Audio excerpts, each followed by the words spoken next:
We're restarting, playing with the volume. Can you hear me, Mark? Yes, unfortunately, yes. That's Mark. This is Pete. What movie did we just watch? Bad Batch? Did you forget the movie that quick? No, the name, yeah. This is Dream Warrior 60. We're still trying to figure out the movie. What did we just watch? Bad Batch, right? Yeah. The Bad Batch. The Bad Batch. Hit that music.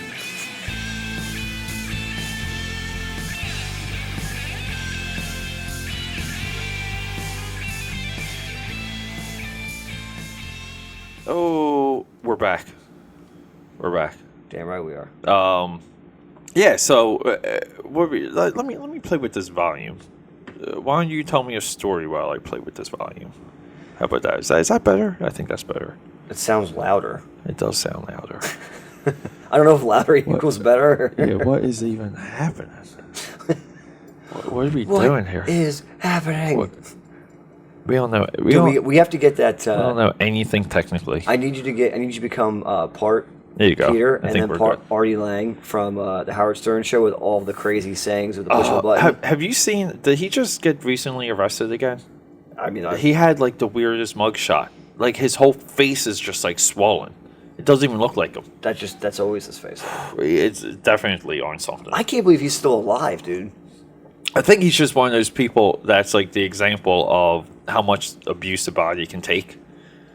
Like and keep trucking. Yeah, and you're like, oh my god, this person could have like died 3 times by now if it was like a normal person. Before you said that, I would have guessed Artie Lang was dead. I'm Yeah. not gonna lie. I didn't even know he was alive. But yeah, so no, we just watched the movie that I think, yeah, I kind of called it. I thought you would be very into it. You were curious about it when I told you about it on the phone today. Dude, my mind was blown. The amount of, I mean, there's so many angles about why I can say my mind was blown. Yeah. So What do you want to start with this? Well, like, how would you describe the Bad Batch, the Netflix exclusive feature? So it's a. I can't say it's a post-apocalyptic because we don't know the setting. The only setting we get is that for some reason there is a Badlands type scenario. Yeah. South of Texas. Yes. That it alludes to the fact that at one point it was a territory governed by the U.S. and now is no longer considered even part of the country. It's a frontier. It's a no man's land. Yeah, no man's land, and you're placed there as like a sentence of no return, meaning you've been deemed so vile by society for whatever. Yeah, and we don't know the rules. Which seems like anything that is like a capital crime. The term is Bad Batch. Yeah. And you're labeled as Bad Batch. So if it's almost like if you break one rule in society, you're exiled. Yeah, and we don't know why the initial character. I don't want to give away who it is. Yeah. But the initial character. We can talk full spoilers. I really don't care. This movie's been out. Dream Warriors has a always spoiler policy. I don't freaking care. That's true. Like Yeah, because we've gone way into depth of the movie, so never mind. What am I thinking? Yeah, we're in the 100% spoiler territory. So the main female character that you're introduced to almost immediately into the film, immediately in the film, attractive babe. Yeah, you never understand. You don't get an idea of obviously why anyone's there. You can guess. Yeah, but this chick really kind of doesn't fit the mold at first. Yeah, she doesn't. From what you see. Yeah, so this movie like doesn't tell you everything. Doesn't tell you a lot. And I think it's 100% one of its strengths. Yeah. Because I think to tell this type of story, you don't need to know these like finer details. You can't get into them because if you explain one thing, you have to explain everything. Yeah. So you can't. And I think it's a little bit more like you accept the situation, you accept where these characters are from, you accept where they are. And unfortunately, I hate to say this, there are parts of the United States that you could see this aside from the desert is not that different. Like there are parts of Detroit. You could drive through, and this could easily happen. Yeah. There's in another part. Of the country. I mean, look. There's we have a. Sorry, Detroit. We nothing against you. We have a city in Jersey right across the bridge that Camden. Yeah. Some police have they do have areas that they do not patrol. They don't like to patrol. They're not welcome to patrol. Yeah. And a lot of the streets govern themselves. Yeah. You know, and you know, we've seen a lot of this in you know, like the one that sticks out is in France.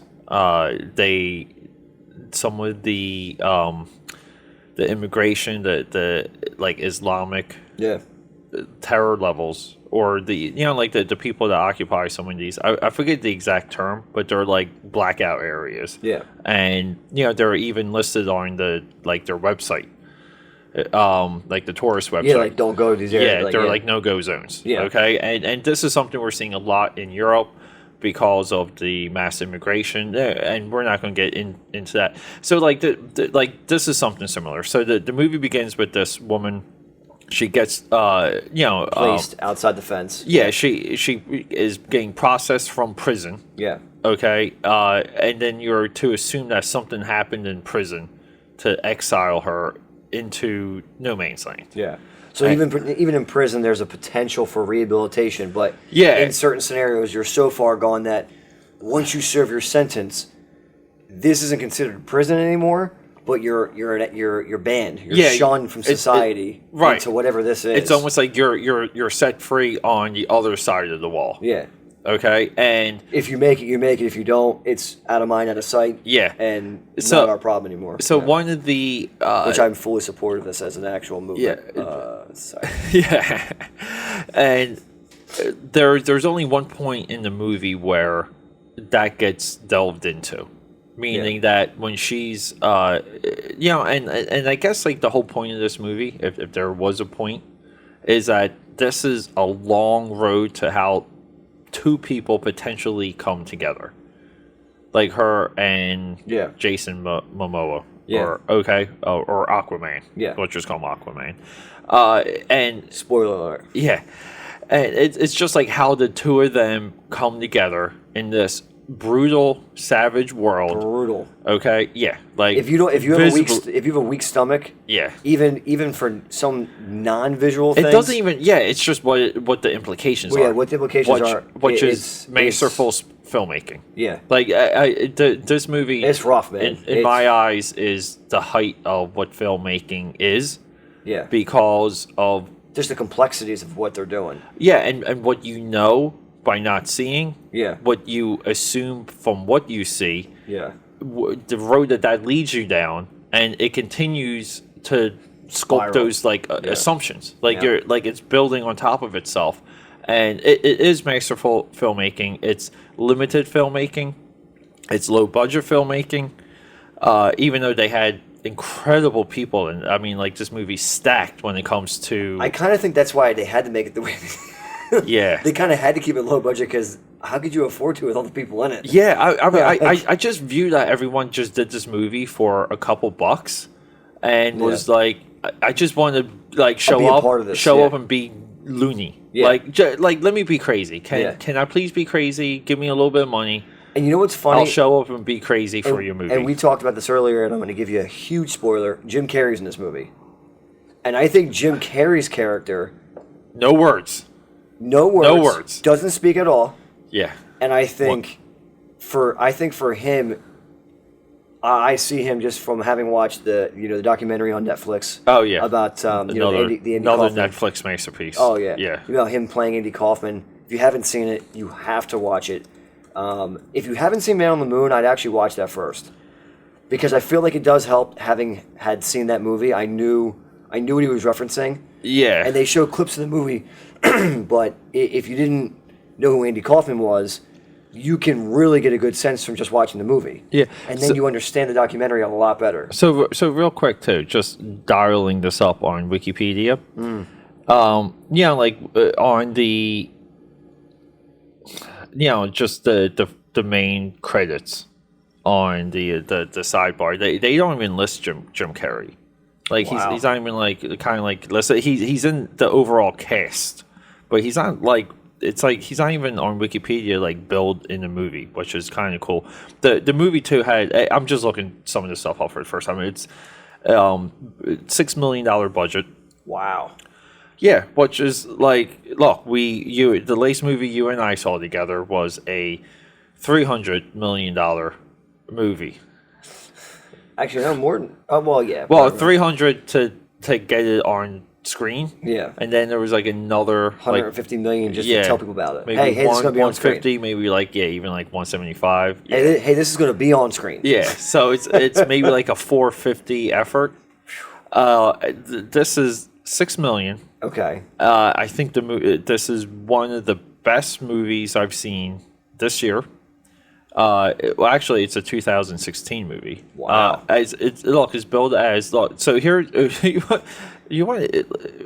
I'm going to read you the first line on Wikipedia. Okay. Tell me if you agree with this. Okay. The Bad Batch is a 2016 American romantic comedy, drama, horror, thriller film directed by Anna Lily Amirpour. Romantic drama, horror, thriller film. You can't even pinpoint what this is, and that's why it's so good. And the first word of romantic is there's no romance. No. Of any kind. No, even when she's trying to be sweet with him at the end. Look up romance real quick. Just look up the definition of romance. Because I got to figure out how they even thought that was in the film. All right. I really got to figure this out, because this is going to bug me. That's the first descriptive word they used to describe this movie. And it's anything but romantic. Yeah, let me see. We gotta dive deeper into this, because this is just cracking me up now. So romance is defined as a feeling of excitement and mystery associated with love. A quality or feeling of mystery, excitement, and remoteness from everyday life. Okay. Verb, woo, verb, a term for romantic. I mean, I guess based off the first definition, I guess they have some wiggle room there. I don't know why there's. I don't. That's what I mean. Like the characters in this world are so detached from feelings and humanity that there's no love within what they're doing. Well, there's an argument to be made that there could have been in the main character until she's mutilated, which is the first 5 minutes of the movie. By the way, just in case you're... So, like, how much did that blow you away? Yeah. How quickly it accelerated. And you're just like, yo. Only thing even close to that, and I hate to even... I love watching you go through that, because I had the same reaction that you had. Dude, what is... Yeah. I'm like, this is where you play the clip from Hancock with the guy in the bank, the final bank robbery. Oh, yeah. What is happening? Yeah. But no, and I think that's... sorry to cut you off there, but I think that is... No, you're not. Look, there's so many ways to come about this movie to stretch it out. And the last few movies you and I watched together were all, like... Explainable Hollywood blockbusters, easily dissectable, like and look, dude, nothing wrong with any of it, right? Like we love the hell out of those movies. Oh yeah. Like I think after this we might just be watching Armageddon, or Top Gun, or X-Men Apocalypse, or Rocky IV, or X-Men Apocalypse. So real quick, so do you know what? Did you hear what happened with the new X-Men movie? No. So Disney buys Fox. Yeah. Okay. Which how? Yeah. Like how? How does that happen? Well, like it happens a little bit of. Sorry, I'm just going to noisily take a pee here. No, I'm pouring some water, but no. We were the whole night. Mark and I were calling people on speakerphone and talking to them for like 30 minutes. I just proceed to talk ridiculousness. Yes. So we were discussing about with someone else how I don't pirate movies. I don't steal any entertainment, because I want those industries to have as much money as possible, because they need money. Yeah. Period. I don't care if they're making billions. Yeah. Like good for you. You're making stuff that I like. Yeah. Please keep doing that. Yeah. Keep doing it. Keep it up. And because I was asked on speakerphone if I know how to download movies, and it's like, no, I do not. Like, why would I? I can buy. It's like watch a movie. It's like I make enough money to go to the movies every night of the week. I make enough money to buy a new movie on Amazon Instant every night of the week. Do I? No, because I'm doing Dream Warriors and other stuff. Other things, but I could if I had to. And so like the point I was making though is that because of the piracy and the streaming, there's a consolidation that's happening now within Hollywood. Comcast was the second for Fox. Comcast was trying to buy Fox. Yeah. When Comcast backed out, like, Disney was able to get the price that they wanted. And not to veer too far off topic than we already have, but is the whole Fox implosion thing because of the whole the president, the guy with the Megyn Kelly accusations and all that, and like, did Fox just start to just drop down? And was he just getting out of it and just getting his money running? Or what I think a lot of it is that it's becoming harder to generate excitement, to generate income, to drive that as a business. Yeah, because you don't see Fox Searchlight. I used to see that pop up in front of a bunch of movies. And I haven't seen that. I mean, we're right at Oscar season. Yeah, and there's no movie. Name me like a movie that you think is going to win Best Picture that you just heard about. Yeah, nothing. So we're in trouble. Yeah. We're in trouble. Statistically, like butts in seats is one half of 10 years ago. Okay, meaning like some of these movies are making money. Yeah, but because of the ticket pricing and inflation, the butts in seats. If you just look at the tickets sold, okay, is one half of 10 years ago. And now look at look at the shift in the way people are watching movies. There's been that's what I mean by streaming. Yeah, people adopted. Dude, you and I like had a wonderful experience watching something that we never even like. I saw this, but like just the experience of saying, "Look, we never saw this before. This looks cool. Let's watch it." Now, like we're going to the movies. How's people like to say things like these highfalutin ideas, but what we did tonight is no different than going to a lower ended theater to watch something. Yeah, we did it at home. We did it while wolfing down McDonald's, eating some chicken nugs, eating some Christmas cookies. Yeah, doing all kinds of hanging out with Dallas. Dude, like we could literally plan a night tomorrow night at a crappy theater to go see Jumanji. Yeah. And be in a third crowded theater. Like, there'd be a third of the seats would be easily available. And how much are we spending? Yeah. Way more than what the last couple of times we did movies, we spent. I've spent a lot. I even the night that I saw The Last Jedi. Yeah. I spent a lot of money. You spent, like, the theater experience is a lot of money. Easily, even for a single person. Let's just say you're going with a group of friends and you're not paying for anybody but yourself. Right. The ticket, if you get anything to drink, if you get anything to eat, you're easily spending $40 to $50. Yeah, marginally, easily. So there's this chaos now that's happening, and it's no different than like the auto industry drying up like its sales, and the companies compacting to save on resources and like production pipelines, but eliminating employees. Yeah. So like there's I think 10,000 jobs being lost with this merger. Like 10,000 jobs are going to be gone.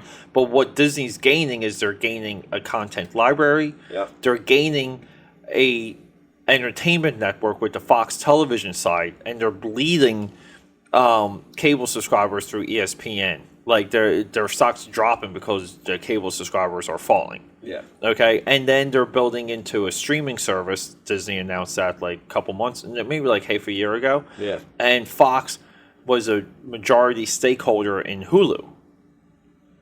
Ooh. Okay. So there's these economic factors, and it's all economic.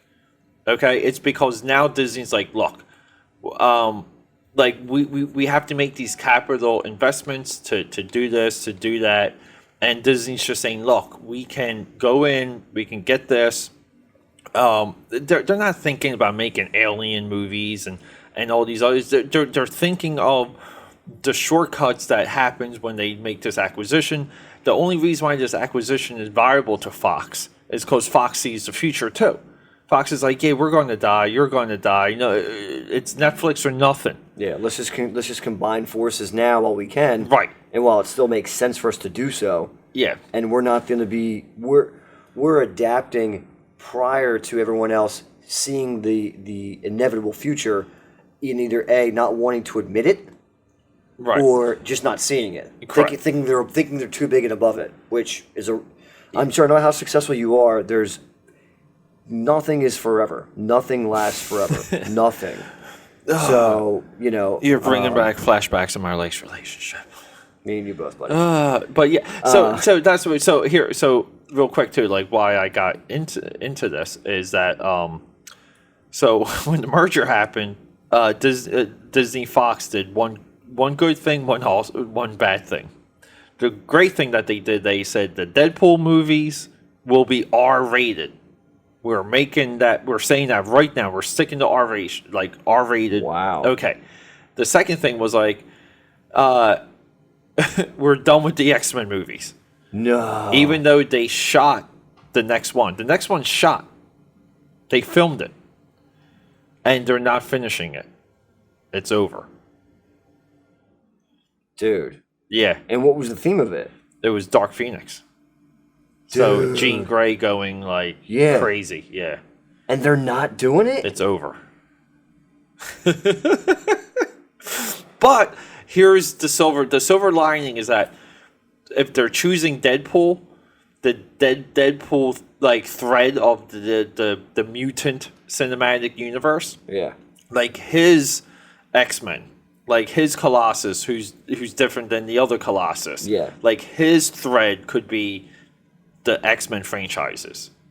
Like they're kind of getting rid of this side and saying Deadpool obviously has like the ear of the people. Yeah. So maybe like there's more of a cinematic pull with that. Looking at the Deadpool and then looking at the last X-Men, they're like, okay, well, it's too confusing now to try to we shot it and we were going to give it a chance, but looking at the viability between Deadpool, which clearly was a huge, a huge upsell. Well, the funny thing is that it shows you financially, the cost of shooting versus the post with the special effects, meaning that they shot, but the money to be spent with the special effects is nominal compared to the 3 months of shooting. Yeah, like they're almost like we'll take that as a loss. Well, because nowadays, for any, and this is me being kind of jumping into a realm that I know a little bit about, which is way more in your expertise. But if I had to take an educated guess at that kind of a movie, hands down, I'd say it's a 70-30 split in regards to the editing and CG process after the live shooting is done. Yeah, adding that back in. So I can easily see him saying, okay, well, we got 3 months of shooting, or we got all the live shots we needed, but now it's the next 8 months of CG and editing. Yeah, that has to get done, and until that gets done, we don't have anything. We can't even we can't even give a preview. So on comicbook.com, Marvel cancels. No, hold up here. That's comic book stuff, not movie stuff. I'm looking for an article. But yeah, so this is possibly like it's really good news when it comes to the Marvel movies, because after Infinity Gauntlet, they could just focus on X-Men and Fantastic Four. Okay, meaning that you had a run of all the movies up until Infinity Gauntlet, and then you can kind of back off the Avengers and focus on X-Men. Which the X-Men are like the real big, the X-Men are the greatest superhero team in comic history. They're the ones they got the best powers, the best dynamic, the best personalities. Their powers are like the most have the most implication, meaning that they're kind of like they can shatter time and go through space, reverse time, go into mines. There's so many things you can do with those powers, as opposed to what happens in the Avengers, which is a guy in a suit, like a cocky god, and Captain like a super soldier, and that's it. That's as far as like those ideas go. But that's why I like X-Men: Days of Future Past. Yeah, because if that's just one adventure, that adventure was them like going back in time, reversing 60 years. 60 years. Yeah, reversing the timeline, fighting in the past and the present at the same time, having them linked. Like there's like all these things that happen. It's like the butterfly effect, but you're like, this is crazy, because this is like not reading a book hard and going back in time and changing the past. This is literally sending a person in their consciousness. The consciousness years prior. Yeah. And it's crazy stuff. It's crazy stuff. And to me, it's like that's just Tuesday for the X-Men. That's just one adventure. That's just two characters, the X-Men. Right, yeah. There's only two people involved in that. Yeah. Wolverine and the chick who sends him back in time. Yeah. Everybody else is a spectator. Yeah, essentially. And where like the Avengers are like, oh, we need something to punch. Like, we need something to punch. We either have to break something that's trying to destroy us that somebody else put together. Yeah. Or we have to steal something from somebody and hide it. Yeah, we're either punching robots or aliens. Yeah. Like, one or both, okay? Yeah. And we're collecting jewels. They're jewelers. They're basically just really fancy, really strong jewelers. Yeah. So... Actually, that's Thanos. Thanos is just a strong jeweler. He is a purple jeweler. Yeah, but... Anyway, all right, back to Bad Batch. Yeah, so... we say all that to say this. Yeah. But no, so... all that.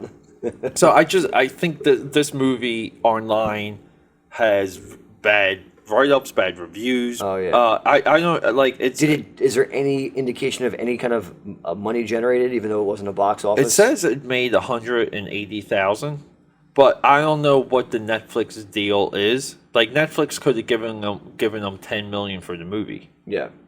Like, you know, like. So does it specify whether it's Netflix produced? Well, it's or no? So here's a little bit of it. Sometimes I think up until that point, it depends how Netflix can acquire the movie. Yeah. They can see it, but it doesn't mean that they paid to make it. Yeah, yeah, they go acquire it, make it worth everyone's time and money, and saying like, look, we want this as our movie, as our exclusive. But they also spearhead movies too. They have cherry picked movies from other studio pipelines. Yeah. That became available and said, "Oh, you're a little like you're far in developing this movie. Come over here and finish it with us." Yeah. And they did that with the Martin Scorsese movie. Yeah. Like so Martin Scorsese is going to have a Netflix premiere, which is crazy because he's like probably the greatest filmmaker of all time. I feel like he is. Yeah. But yeah, so. I haven't even read the reviews, but just if you tell me what they are, I can't see it being... Like, I haven't, because in like, the couple quick searches that I've done for the movie, it's kind of, like, there. You know, like, even here, like, on Wikipedia, if we go to critical reception, the review aggregator Rotten Tomatoes, the film is rating 42% based on 77 reviews, 5.7 out of 10, now has its Bad Batch has its moments, but it's too thinly written and self-indulgent to justify its length, compensate its slow narrative drift. You know, like the film on Metacritic, the film has a score of 61 out of 100 based on 25 critics. Yeah, like generally favorable reviews for that. Variety gave the film a negative review, writing that though there is much to savor in the pic's lavishly distressed visuals and soundscape, the narrative feels increasingly stretched and whatever. Like why is it like when a movie takes its time, it's bad, but when it's quick, it's Michael Bay and the devil. Like can we like there's no middle ground there. Yeah, like it's like, do we not have attention spans anymore? Like what movie? Well, no, we've already learned from internet guru Ty Lopez that recent studies have shown that the average American has the attention span of 5 seconds, and a goldfish has that of 6 seconds. Yeah, 6 seconds. So we are now officially we're emotionally inept past the fact of a goldfish. Yeah, well, it's just funny because like you and I, we always have on or watched it to some capacity the Wolf of Wall Street. Speaking of Scorsese, real quick. Oh yeah. Okay, when I watch the Wolf of Wall Street, it's in my mind, it's almost just like Pain and Gain.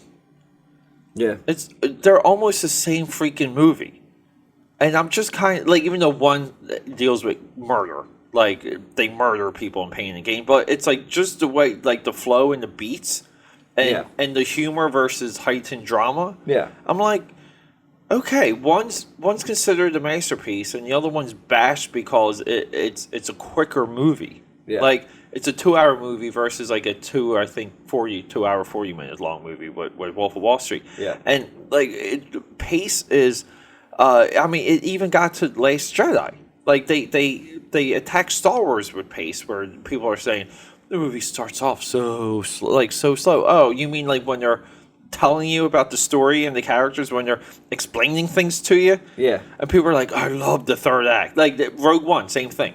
It starts so slow, and then like the third act kicks in. People are like, the third act, like kind of like same with Last Jedi. Last Jedi has like amazing third, and people are like they flip out over the third act. It's like, yo, asshole, you only care about the third act because they spent 2 acts building into the stakes. It's the build up to the climax. Yeah. The third act is the climax. And it's like you feel for these characters, and there's things you know about them, and you're worried. And you like you're emotionally invested in the movie. Yeah, and it's just and almost like that only happens. It's like doesn't happen in 5 minutes. It's just one of these ways that they've destroyed film criticism, and they go about discussing movies. Because I'm serious. I know the type of person, like film goer or film audience or audience member that wouldn't like The Bad Batch. Yeah. Like I know that type of person. Same type of person that maybe would never get Blade Runner or whatever. Yeah. But it doesn't take away of the quality of that. And I think that's a lot of the criticism, where people are like worried about the person next to them and they have to be a voice for the person next to them. It's like no. You're a film critic. You're heightened. You're enlightened with more movies and knowledge, and you know this person than the average person, and you need to be able to shed your light on this movie to explain it to people why they might not necessarily take a look at this movie, but they should 100% based off of certain reasons. Whether they agree with it or not, that's up to them. Yes, you don't want. I kind of get the feeling like a lot of these critic sites or these reviews that become more public nowadays that are more looked at in regards to, oh, should I even go see this movie? Let me take a look at the reviews. And for a long time, me and you, we like, neither of us say, hey, what are the reviews? Yeah, right. It's after the fact. Hey, just out of curiosity, what kind of reviews did this get after we saw it and what we liked of it? Well, look, and compared to what these idiots said. We've just seen a breaking down of criticism and reviews with The Last Jedi. Yeah. Okay, because in my view, that movie is not. It should not be divided. There should be no division with that movie, because people are. I get it. They're upset that it doesn't have all these connective threads to Force Awakens. Yeah.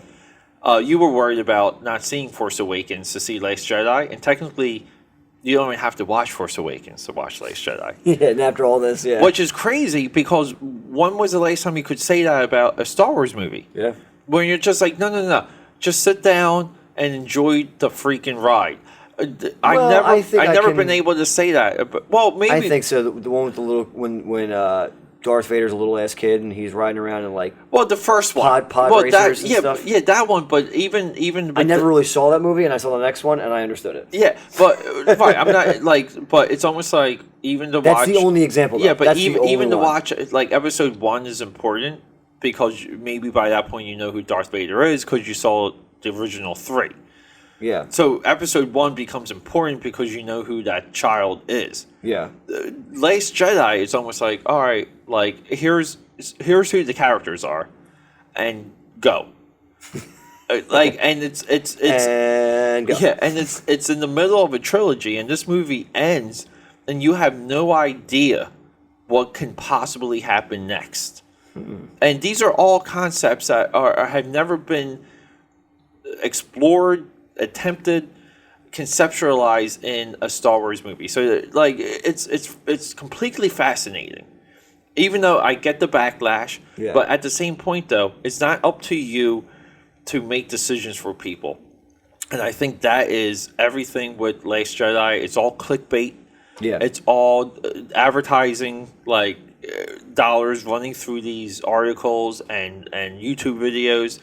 And it's destroying everything. And real quick, so getting back to Bad Batch, though, David Rooney of The Hollywood Reporter, prestigious. Oh, is it? I'm concluded very dramatic that the movie is overlong and not without dragging patches. But so he says overlong. Can't he just say it's too long? but it's sustained enough to keep you watching. whatever, or that does nothing. So basically, that does nothing for me. So you just contradicted what you just said. Wow. So if it would be shorter, would it be less watchable or more watchable, or is it just the proper length to be watchable? With the amount of craziness that's going on in it, like there's crazy, non-crazy, so it's.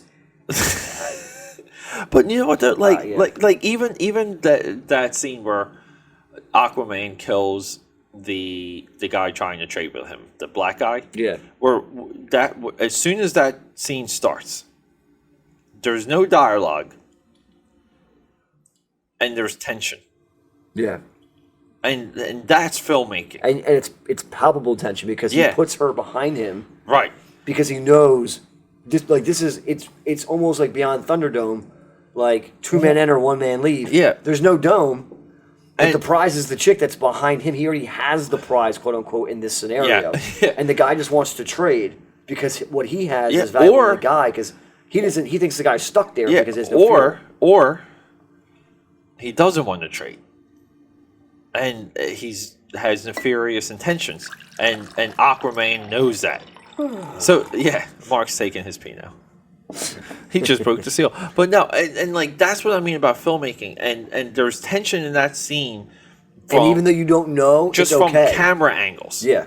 Yep. Just from like the angle. And in the eyes. Yeah, well that's a part of it. Like the angle you can see, like you see the expression, the body language, yeah, and you're like man, like this is what making a movie is. This is the essence of it. This is it boiled down. This is not Thor Ragnarok, even though we love Ragnarok. Like this is not that. And these bigger movies, they all do it. And when they do it, it's a great moment in the movie when an angle is used and it's a character's like moment, and you're like, that's like Don Toretto, like that's Vin Diesel in Fast and Furious, and that's Kylo Ren and Star Wars, and it's like it's this is Luke Skywalker, and like these moments are like this is Thor, like like at the end of Ragnarok when he jumps and they hit the Led Zeppelin music, and it's like that slow-mo jump, and it's like the immigrant song, and it's just like slow motion, and you're like, and it's pulled away, like it's a panoramic shot, but it's like he's jumping into one pile into the other, and you're like, yo, like it is happening, okay. And that's what I mean. But for there, it's artistic and it's amazing, and it's great that a big budget movie can have a moment like that because we're believed that they can't, which is weird because they have it all the freaking time. And they kind of have to, right? Yeah, like for as big as these movies are, like it needs to have a moment like that. I was watching Transformers the last night, but whatever the name of the newest Transformers movie is, I was just watching that movie, just looking at it, and I'm like, yo, this freaking movie, 10 minutes in has like 100 cool shots, like, and I'm just like, man, like how do you just not sit down and be like, you know what, I don't need to criticize this, I just need to watch it. Well, this is the thing that I mean, and again, you can correct me if I'm incorrect in this statement, but I mean, I think we've gotten away from the initial lure of the movies, which was, take you out of your scenario in life, and to be entertained. Yeah, be entertained. Go into a different world, into a different possibility. Envision something or see something that was envisioned that you may have never thought of before. Yeah, and someone brought it to life and brought it to screen. And it's interesting, whether it's funny, whether it's scary, whether it's dramatic, whether it's action, whatever it is. Yeah. Like, take The Expendables, the third one, the first scene where there's a huge steel train, a prison train, barreling towards a prison, and that train ends up blowing up that prison. Yeah. And that's the transport to that prison. I know. I would never. What kind of idiot designs a prison that has a train run right into it? I know. What kind of idiot? Who would ever do that? And you know what? You know what's so funny too? Like that scene is also like a callback to other, like, which is kind of funny because train action movies is a genre. Yeah. Like it's a sub action movie. Steven Seagal. Under Siege. Yeah, I mean, dude, there's Under Siege. There's the technically too, even Murder on the Orient Express, which I can't wait to see. Yeah, which a lot of people I know saw that. Everyone says it was good. There's Midnight Run, right? That's the John Voight. Yeah. Right. It's Midnight Run and Money Train. Yeah, not True Lies. Mission Impossible, the first one. Yeah. Tom Cruise, awesome train scene in it. There's Blade. Sucker Punch has one. Blade has one. So it's there's this idea, and I just love that movie is we're just going to do the biggest version of that possible, which is essentially a train going into a fortress. Yeah, and both of them colliding and just almost that of a carrier missile, just exploding everything. But that's where I think those movies are fantastic too, because they deconstruct and they build on what they're tearing down simultaneously. I guess to the point where the third one was overkill. Yeah. But they had to make it over because I know it was the last one they were making. Yeah. They added. Well, no, they were gearing up before. They announced 4, that one, and 3 just didn't it didn't have the wow factor that they thought it was gonna. But I loved it. I love that sequence at the end. I go see the fourth one. Yeah, the that dude on the motorcycle throughout the action scene which is kind of funny because in the newest Star Trek, Chris Pine. Yeah, it's almost the same, and he's doing the same thing with a Star Trek dirt bike at the end of Star Trek Beyond. Or there's this big action sequence of Star Trek Beyond where he has a motorcycle and you're watching. So I kind of saw this in Expendable Story. Mission Impossible 2, motorcycle sequence, Tom Cruise. I love it. Yeah, beach motorcycle sequence. I mean, this is when you look at the camera and you say, "This mission just got a lot more impossible." That's I love how they make fun of that. Ben Stiller. I love how they make fun of in the movie about the movie. He's like, "You actually said mission completed." Yeah, right. And it's a and they're laughing at him.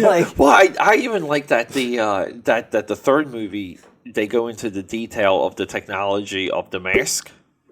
How the mask made, and the voice chips and how that's happened because they use it so frequently and easily in 2. Yeah, it's not a big deal, and it's everyone's got it. It's kind of it takes away the effect because everyone's using it. But then you watch the third one and then you go back and watch the second one. And you're like, oh, okay, well they put work into it. They just didn't show you the work. Well, you know what's funny is that it almost makes you laugh where it's oh, these guys just had a really high tech 3D printer, the technology that we now have. Right. Yeah. Exactly. Well. So basically, the government's secret spies had it. Yeah. And they didn't release it. But they've always had it. so real quick though, with this movie though. So when you sit down and you see a movie like this, I just want to know a little bit of your thought process. Are you thinking of this movie having a sequel? Are you thinking of other stories within this movie? No. No. I see this as a standalone work of art, so to speak, almost like that perfect painting that the guy isn't recognized until he's been dead for 20 years. Yeah. It's some crazy painting that is in some dude's random storage unit, and on Storage Wars they find it in perfect, pristine, preserved condition, and some random art collector collects it. And then when that guy's dying, because he's such a huge art collector, they're like, oh, this must have been worth something, and it's just some random painting he just liked. He just really liked the painting because he saw the abstractness of it and really it spoke to the guy. And they're like, well, we have to research who this guy was. Right. And then you find out the guy was a heroin user and was a Vietnam vet, and it just that's very interesting. So real quick too, here's the funny thing. So this movie was directed by Anna Lily Amirpour. Okay, the name sounds familiar for some reason. Well, there was a CNN correspondent named, I think, Anna Amirpour. I don't know if they're related. I have no idea. Yeah. But that would be why, though. That woman is an anti-American loon that woman is. It's incredible she even has a career. But I probably could have guessed from that name. Yeah, but here's the thing. This movie's directed by a woman. Okay, to me, this movie is so much more of a triumph because it's a genre that is mostly dominated. Like, look, if we take away Fury Road, but even with Fury Road, it's a genre dominated by masculinity. By even this movie, this movie's very masculine. Yeah. Right. Like even the women in the beginning are masculine. Yeah, dude. And how cool was that bodybuilder scene? Oh, dude. Like so freaking. It spoke to me, Peter. Yeah, it's like watching. I'm just like, yo, what is it? Like that was like that's really where when they jumped to that, I'm like, what is this? Like. Yeah. What am I watching? So here? what you're watching is what would actually happen if there was a post-apocalyptic world. Right, if it was just the bodybuilders would just jacked. start eating people. Yeah, just getting jacked. Because guess what? There's a lot of protein in people. Yeah, a lot of these bodybuilders know this. And it's kind of funny, like they do kind of even like allude to that, which is kind of cool. But no, well, the strong are suppressing the weak. Exactly. I mean, like, and these are stronger women in the beginning. These aren't even men. Yes. These chicks are like cheetahs, and the cheetahs are eating other cheetahs. Yeah. So like miniature teenage cheetahs. Okay, so I don't know why I just went to cheetah, but they were chasing and she was running. That's just, I thought cheetah. Okay, so everyone gave the accolade and the attention to Wonder Woman, and James Cameron made like a comment that Wonder Woman was kind of like low-hanging fruit, and the adulation was like, maybe a little bit overblown, and then he got labeled a woman-hating douchebag or nutbag, and he got attacked for it. But the point he was trying to make was that we need women trying to make films, not like these poster abstractions of women empowerment, which Wonder Woman is. Okay, and this movie's out there. It's been out there for like a year now, we'll say. And it's completely forgotten, completely overlooked. Yep. Where this movie is more... With more than 2 A-list actors in it. Yes, yeah. More, and I'm talking... Actually, let's take that down a notch. 1 A-list actor and 2 legacy actors, meaning literally they can never go anywhere. Yeah. Well, ever. Right. Ever. They cannot make a movie for 20 years and still be on the red carpet. And we're talking about Keanu Reeves and Jim Carrey. Yeah. So here... And legacy actors. And the funny thing, though, too, is that Giovanni Ribisi's in this. Yeah. And he technically is the best character actor of his generation. Like, he's from Friends, from Phoebe's boyfriend. No, Phoebe's brother. Phoebe's brother, I'm sorry. You come correct, Peter. Yeah. You come correct. You know your friends. But don't you dare do that again. Like from like Avatar, from even like Boiler Room. He was in that one where he's like the retarded kid. My other sister or the other sister. Or the other sister. Yeah. Like the dude's been like if his range is pretty and then he's in Ted. He's so good in Ted as the creeper. Yo, he's so funny when he's like dancing in front of the TV. Dude, I think you're alone now. And he's like drinking the sippy box, and he's like, okay, so real quick, his range is big, man. Okay, so let's just, he's in so many movies. Look, even if we take him before Boiler Room, which was like the first one I just went to. Yeah. Okay, he was in Saving Private Ryan. I forgot about that. Wow, yeah. Okay? Yeah. Mod Squad. The other sister, that's the one we were thinking of. The Virgin Suicide. It's The Rage. I never saw that. Then he's in Boiler Room. But here we go. Ready? Yeah. 2000 was a good year for Giovanni. You got Boiler Room. Yeah. Gone in 60 Seconds. Oh, yeah. Yep. Classic. The Gift, which is a solid movie. Yeah. But look, it goes on and on. I mean, this dude is in Public Enemies, Avatar, Middlemen, Rum Diary, Ted, Gangster Squad, Selma, Ted 2. He's just in too much, and he's always a different. He's never like the. He's never Giovanni Ribisi. He's always like this. He's a character. Lost in translation. Basic. I couldn't even tell you who Giovanni Cold Ribisi Mountain. Is. Oh yeah. Oh crap. I forgot he was in that. He's just in like endless movies. And look, in television, dude, he's been in television from 85 to present. What was he in 85? 85. Highway to Heaven. Simon and Simon, Twilight Zone. Wow. Sidekicks. Yeah, I remember Sidekicks. Yeah, The Wonder Years. Jeez. X-Files, NYPD Blue, Walker, Texas Ranger. You get bonus points for that. Yeah. My Name is Earl. Yeah. I forgot he was in. This dude is just a machine, and in this movie, like his character does nothing, but you watch, like you just.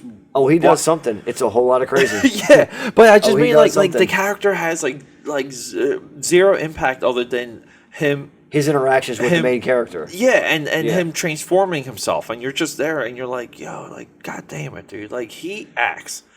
Video games, music videos, accolades, young artists. I don't care about that. Like, yeah. Well, dude, you know what he's turning into?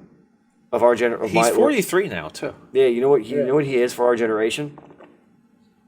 He's turning into the Kevin Bacon of our generation. You know what? That's fair. I would accept that.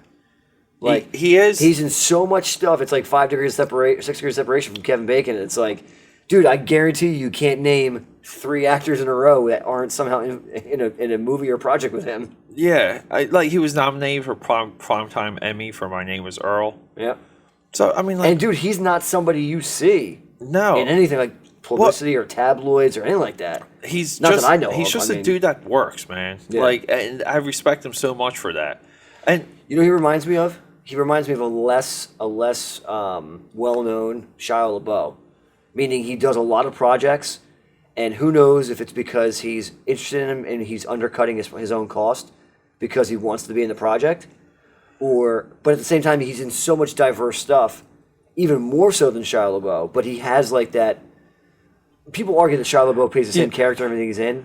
Yeah, he kind of like he does have range, but like, he has a range though. Yeah, like I think Shila's. I don't think he has a range of. I think what happened with him. I think Hollywood broke him, and I think he wanted to do more. Like he just wanted to. Well, they chewed him up and they spit him out. Yeah, yeah. You know, and look, the girl from this too. Real quick, Suki Waterhouse. Wikipedia lists her as an actress, model, and entrepreneur. Oh, okay. Okay, and movie-wise, like, yeah, I'm not even sure. Post this, The White Princess, The Girl Who Invented Kissing, Jonathan. Okay, that's upcoming. Billionaire Boys Club, Assassination Nation, The Rainy Day in New York. She's got like four movies coming out next year. Wow. So she's been in movies since and in film since 2010, 2012. So like, she's doing the scene. Yeah, I mean, like, whatever. I mean, like, this girl's 25 years old. Yeah. And I thought, I mean, like, again, too, like, how much this movie? What, like, solid 30 minutes? Hardly any dialogue. Hardly anything. You're watching this, and you're watching her expressions, you're watching her. I mean, the other element too about this movie is the use of music and sound. Oh yeah, the music selection is top notch. Dude, you know what's crazy is the main male, one of the main male characters in this is actually a Renaissance man. Yeah, think about that. Yeah, like the dude is literally, he's an artist. He's a butcher. Yeah, he is a butcher. He's a bodybuilder. You're like, dude, this dude is like... Yeah. He speaks multiple languages because he speaks in Spanish and English. He's bilingual. He's bilingual. Yeah. I'm like, dude, this guy is pretty badass, man. He's fashion forward. Yeah. He was wearing suit pants with shoes. Yeah. He wasn't wearing sneakers. He had actual boots on. Yeah. Like shoe boots, like real Italian leather stuff that were just found. I just loved his presence in this movie. Yeah. Like, it's so freaking... He just has that I don't know what it is. Overwhelming alpha male presence, even in a post-apocalyptic type movie where he's not even the biggest dude that you know is there. Yeah. They show you dudes twice his size. Yeah. And his swagger. Right. In this, where he's not even... They're all like, my term, if you don't understand, you can't understand me because I talk so fast. The term is peacocking, but I've dubbed it peacocking because it just has a better ring to it. Peacocks. I peacock all the time. He just eliminates more syllables to get to the cock as quickly as possible. That's right. It's just cock. Puh. I don't need a pia. As soon as it's just going to be paka. Paka. It's going to be Pac. It's going to be Pac. Yeah. Anyway, so he's pacocking with these guys because he's just chilling with a swagger with these sick-ass, weird-ass Ray-Bans. Drinking that soda. Might even be female Ray-Bans. Yeah, I thought, they kind of look like it. Every time I've seen it, I say that. They kind of look like women's yeah. Ray-Bans, but he pulls them off, number one. Still pulls them off because he's got the long hair and the man bun. Yeah. In that scene. But he's just checking out dudes lifting and doesn't care. Right. And they're all trying and they're pacocking and he's pacocking on them just by looking at them and not giving a shit in tuxedo pants. Which is you're like, yo. Which is the sign of a true alpha male when he doesn't try to be the alpha male. Yeah. He merely is. Yeah. Because he goes back to his broken tailplane of a house. His broken tailplane of a house. And then, house/art studio. House / metal sleeping bag / domicile. But this movie it holds so much volume. Yeah. There's just so much there, and it's upsetting that it's set up to be just washed away and forgotten. You know what's crazy? To kind of touch on what you were just talking about, just to kind of articulate it from my end. It's almost hard to find a scene where it's not overwhelmed with some kind of emotion. Yeah, or from any angle, even the scenario where she's meeting Keanu Reeves in his palace, his internal palace building, and his awkward conversation of trying to explain to her that he is the town and the town is there because of him. His character, that character is always in these movies. Like the guy that guy that runs the town, and the town's somewhat utopian. Yeah. Okay, but his character wasn't vicious, wasn't violent. Nope. Was kind of out, maybe like you would say, out for the common good, which made his character is unique now amongst other characters like him in these movies. Well, but this is the backhandedness of it, though. You think that his character is inherently good, but there's still something strangely off about him. It's a little bit like a cult. And then you find out that he's basically just impregnating all the attractive women. And he's feeding the town drugs. Yeah. The town's technically drugged. But at the same point, you're kind of he doesn't he doesn't send his Uzi girls after her when she escapes. He lets her escape. Well, he knows what it is. He knows that he's playing. He's not necessarily that he's playing chess or checkers, but he already knows. This is my town. I control the town if I really wanted to. Yeah. I have my inner circle, my place. People thrive to me every night. People want the drugs that I have. Yeah. People they maintain the rules that I've set forth in this town. Yeah.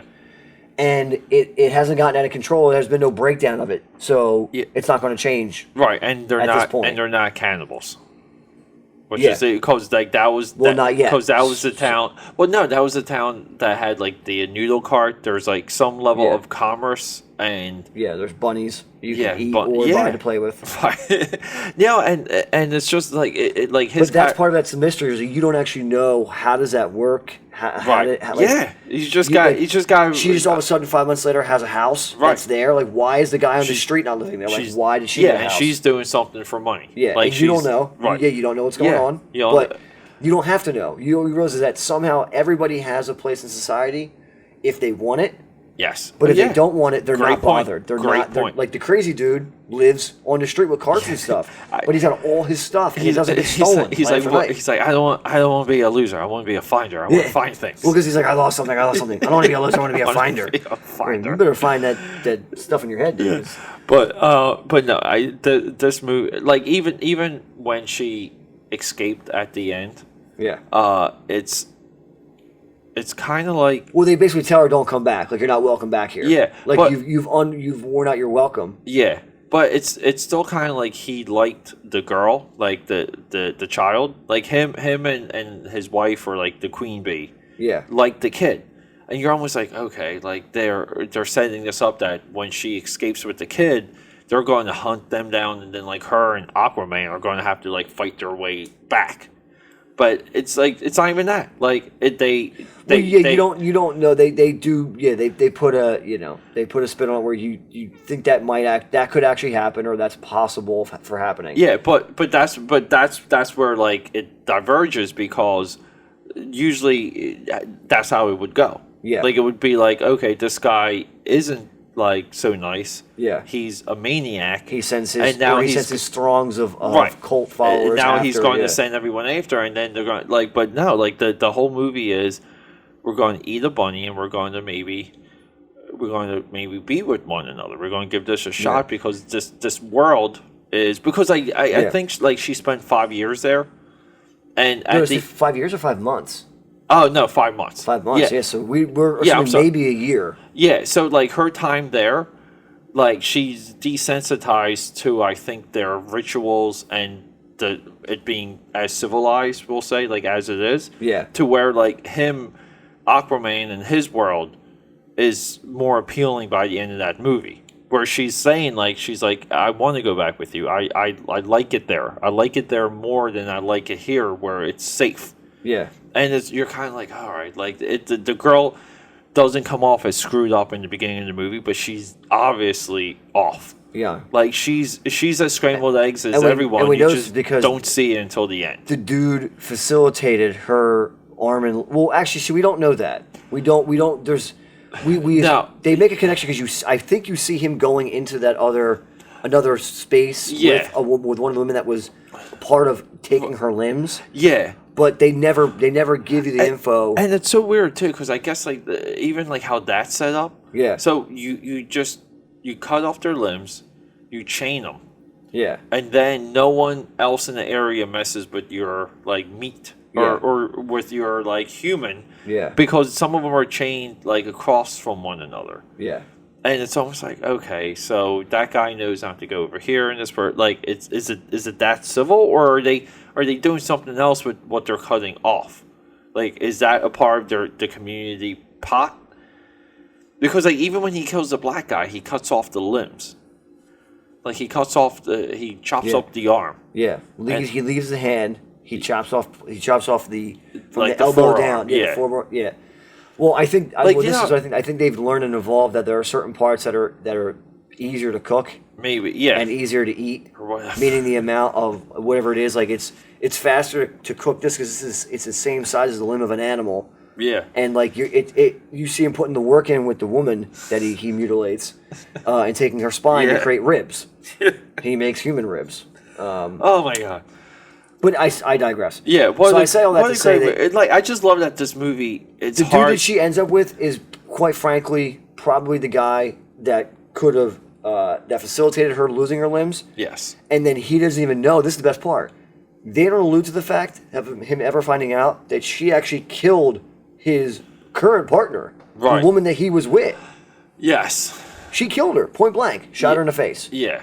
And he just wants the kid. Right. He doesn't even care about her. Yes. But if he knew, like if he figured that out, like if the girl goes up and says, "Oh, by the way, she killed, Rosita." Yeah. Whatever her name could have been. I mean, like I guess maybe do you think that he's that attached to anybody besides that kid that he could just that's what I mean. Like there's no real love or affection at all in this movie because even when the child watches her mother get shot, she kind of just like pokes the mother and then goes off with the new girl.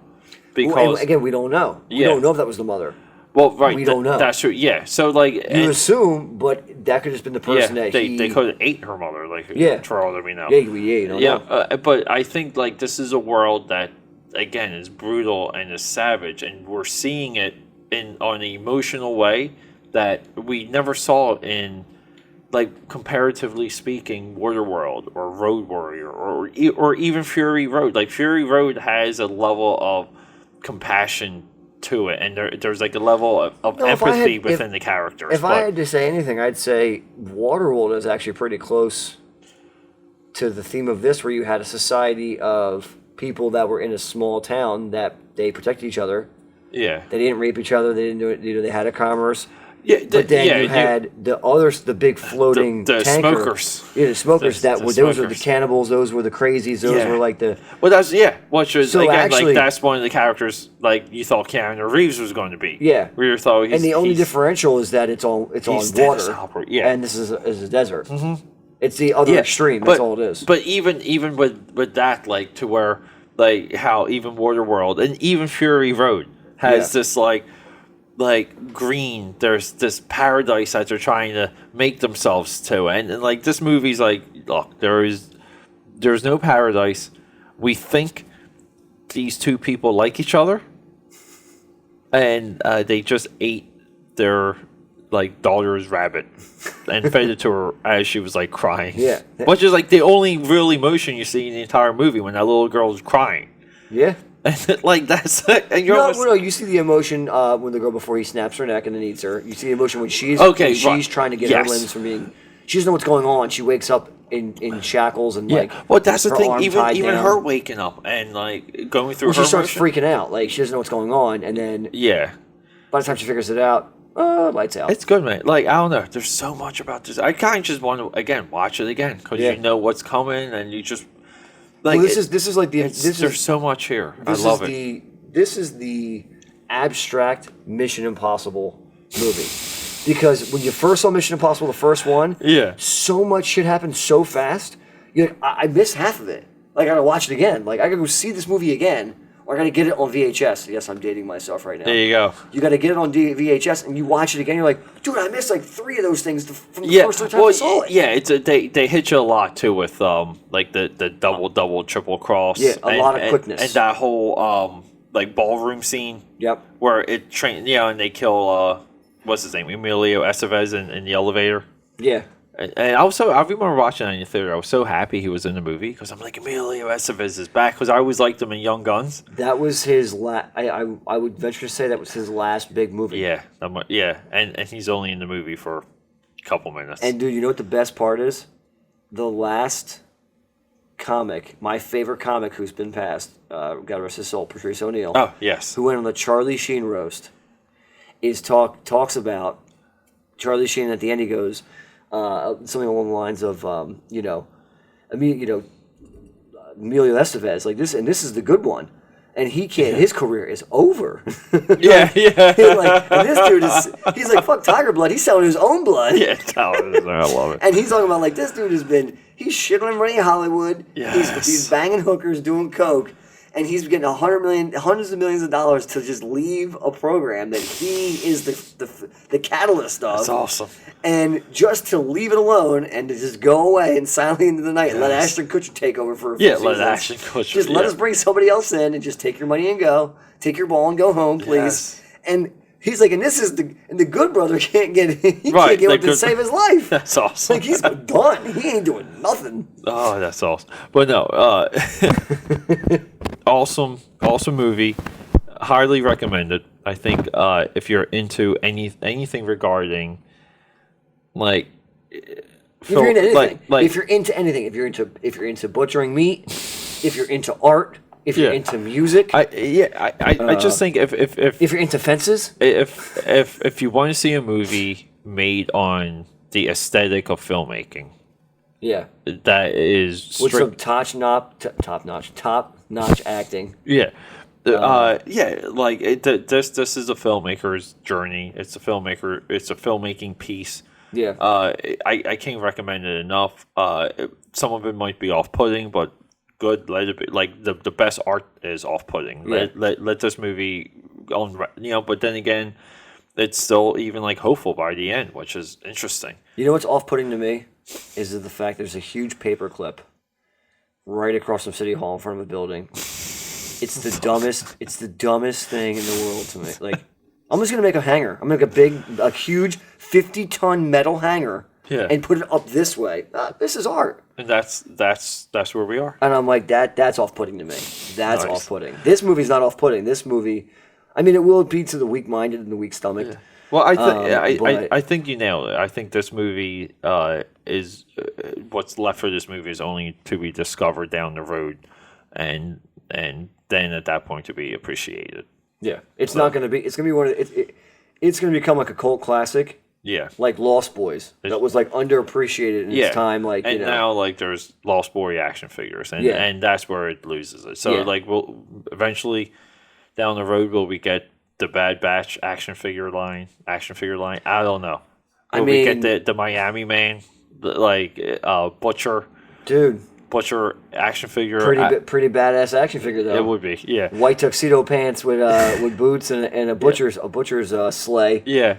On his arm. Right. Yeah. So dude, I gotta go with him as Halloween next year. You should. Actually, you should. And no one would know who you are.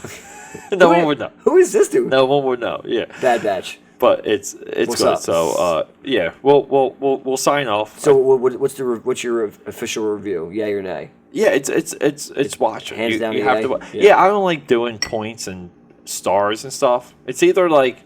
Yay or nay. Yeah, like watch it or not watch it. Well, that's what I'm saying. Yeah, this is a watch it for me. This is a definite watch this movie. Look, I forgoed all of my Star Wars material.